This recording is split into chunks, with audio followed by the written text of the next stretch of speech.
സർജറിക്ക് ശേഷം ഫിസിയോതെറാപ്പി ചെയ്യാൻ അമാന്തം കാണിക്കരുത്. അതിന്റെ ആവശ്യകത വെളിവാക്കുന്ന സംഭവമാണ് മടങ്ങിപ്പോയി. അപ്പൊ ബാക്കിയുള്ള വിരലിന് പ്രശ്നമൊന്നുമില്ല. അത് നിവർത്താൻ അങ്ങനെ സർജറി ചെയ്തു.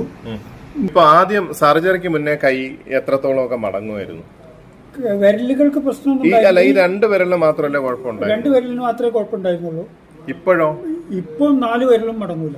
4 വിരലും കുഴപ്പമായി. അപ്പൊ അതിനുള്ള കാരണം നമുക്ക് എന്ന് പറഞ്ഞാല് സർജറി കഴിഞ്ഞാൽ ഡോക്ടറുടെ ഉപദേശപ്രകാരം നമ്മൾ ഫിസിയോതെറാപ്പി ചെയ്യണം. അത് അവിടുന്ന് ഡോക്ടർ പറഞ്ഞു, സർജറി ചെയ്ത ഡോക്ടർ പറഞ്ഞു ഫിസിയോതെറാപ്പി ചെയ്യണം എന്ന്. ഫിസിയോതെറാപ്പിസ്റ്റിന്റെ അടുത്ത് വന്നപ്പോൾ അവരും പറഞ്ഞു. പക്ഷെ കുറച്ച് കഴിഞ്ഞപ്പോൾ നമ്മൾ നിർത്തി. അത് തെറ്റായിപ്പോയി.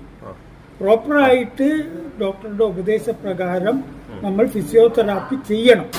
അത് ചെയ്തു കഴിഞ്ഞാൽ വളരെ പെട്ടെന്ന് നമുക്ക് അതിന്റെ സുഖ അനുഭവങ്ങൾ കിട്ടും.